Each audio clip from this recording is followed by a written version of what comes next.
Welcome to the deep dive. If you've ever tried to follow local government funding, you know it can get complicated. Money rarely just shows up. Right. It often comes with strings attached, big strings sometimes. Exactly. It's like getting a check that says, for groceries only, not just cash, you can spend anywhere. Mm-hmm. And today we're diving into a perfect example of that. We're looking at directional funding hitting local law enforcement. Exactly. People hear grant and think, oh, flexible cash for the sheriff's office. But our sources show that's definitely not the situation here. This is very specific money, laser-focused, really. And that's our mission for today. We're unpacking this recent state funding for the St. Johns County Sheriff's Office, Yeah. the SJSO. It's specifically for immigration enforcement. Yeah.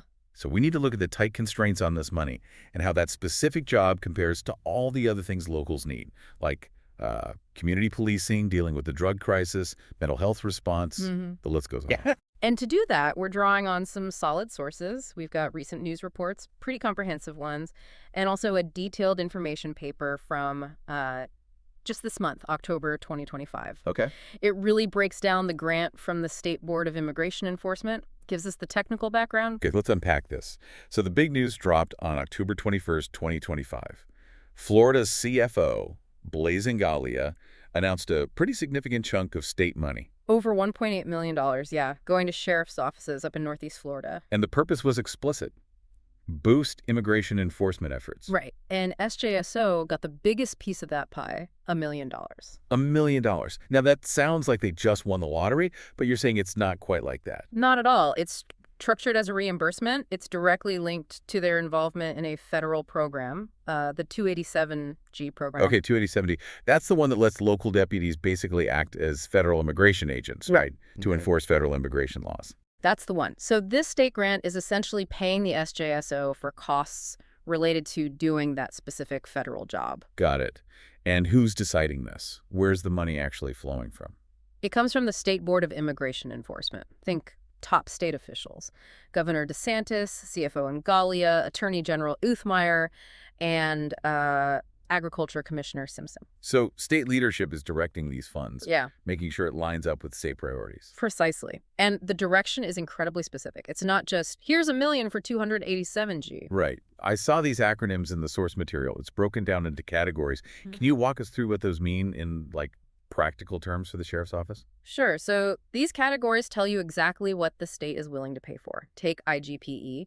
That's not for regular salaries. Okay. It's specifically for bonus payments for officers who get trained and certified as designated immigration officers. Ah, so it's an incentive, a direct financial push from the state to create these specialized roles. They're paying for the officers and the special training. Exactly. Then you've got IGPG. That covers equipment and technology needed for this work. Makes sense. IGPA is for the training programs themselves, the ones needed for 287G. Okay. And critically, IGPC covers the costs of actually transporting unauthorized aliens for ICE, so moving people around. So if you put it all together, the state is basically funding a whole contained immigration enforcement unit within the sheriff's office, separate from their normal budget. That's a good way to put it. Yeah, a self-sustaining operation funded from the outside. Now, $1 million sounds huge, but you look at the whole county budget, what is it, $1.8 billion? Roughly, yes.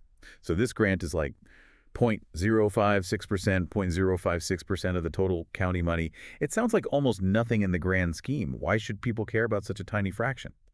And that's where it gets really interesting. You're right. Fiscally, compared to the whole budget, it's small. Yeah. But politically, operationally, it's a big deal. Right. This grant lets the sheriff's office expand these enforcement activities. They plan to go up to 104 designated officers, but they can do it without using any local property tax money. And St. Johns County just cut property taxes, right? Yeah. First time in 5 years. Exactly. So politically, it's perfect. You get tough enforcement, which plays well with a lot of voters there. It aligns with the state's agenda, the state pays for it, and you keep local taxes low.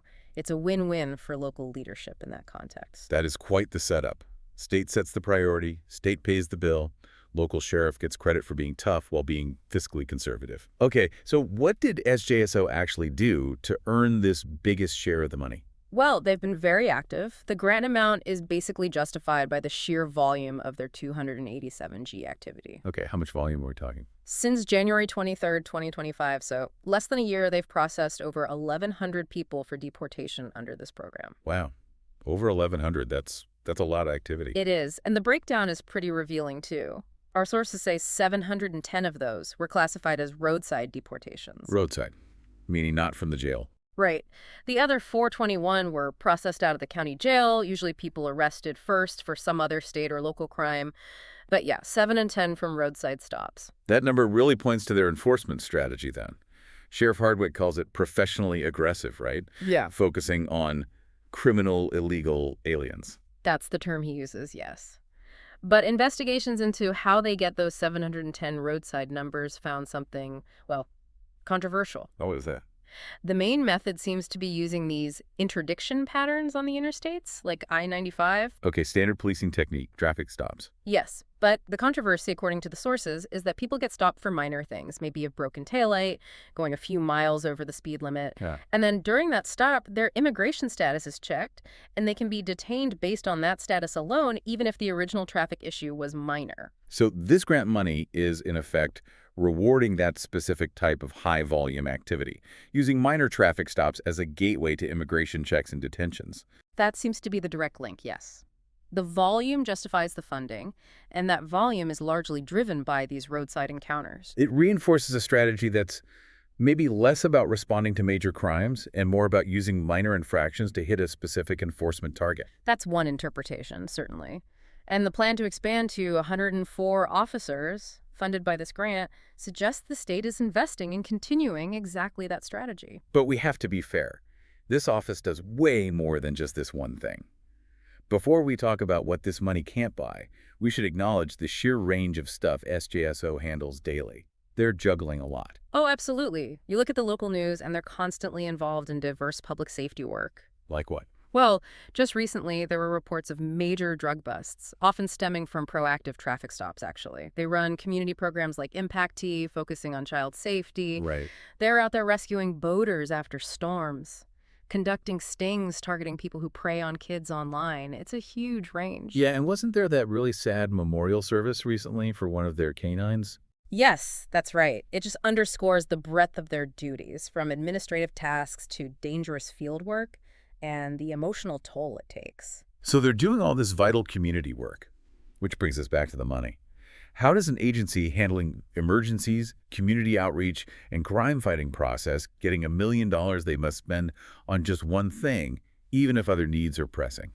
And that's the core tension, isn't it? The trade-off, state mandate versus local needs. Right. We established the grant helps politically, avoids local tax hikes, fits the county's conservative leanings, 56% Republican voters? Yeah, something like that. Strong local support likely exists for this kind of enforcement. Okay, but what's the opportunity cost?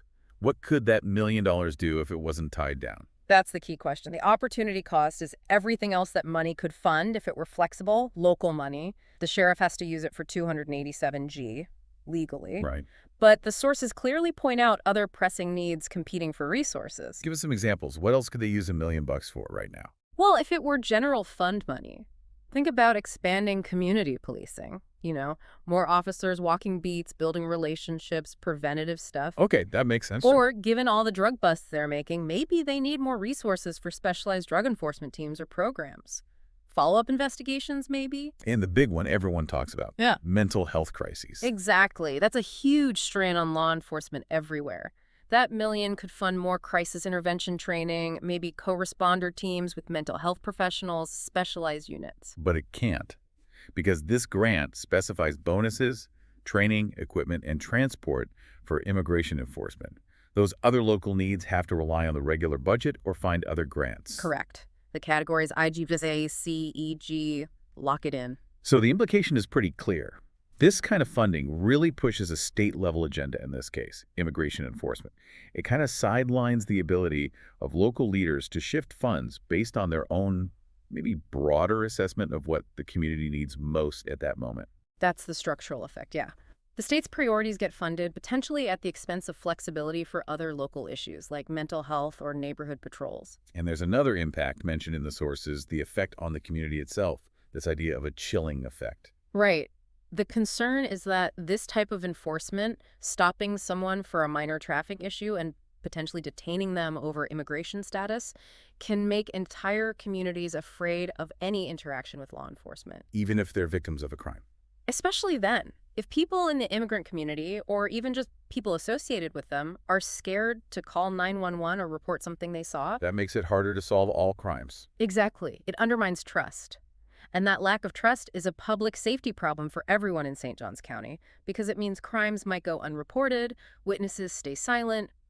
It could actually hinder solving those drug cases or child safety cases we talked about. Okay, so let's wrap this up for our listener. What's the main takeaway here? Well, I think the big picture is understanding how this funding works. The SJSO is doing vital work across the board, no question. They handle emergencies, fight crime, engage the community. Right.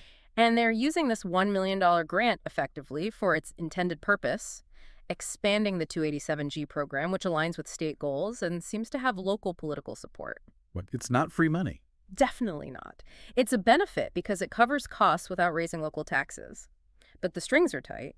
That money has to go to immigration enforcement costs. You can't just decide to use it for a new mental health unit or more community officers, even if the need is there. So you can't easily compare its value to, say, $1 million raised locally that could be spent on those other things. Precisely. It forces a comparison between a state-funded mandate and locally identified needs, which are often funded differently. So the final thought, the question we leave you with, is about that long-term balance. Yes, the grant is a financial plus for expanding this one specific area with state money. But does focusing resources so heavily on this one state-driven priority fully meet all the complex safety needs and maintain the community trust for everyone living in St. Johns County over time? It really highlights the challenge of balancing directed funding streams with the flexible resources needed to tackle the unpredictable, diverse demands of keeping a community safe day to day. It's a constant balancing act for local law enforcement everywhere. Something to watch. A fascinating look at directional dollars and local law enforcement. Thanks for joining us on The Deep Dive. We'll see you next time.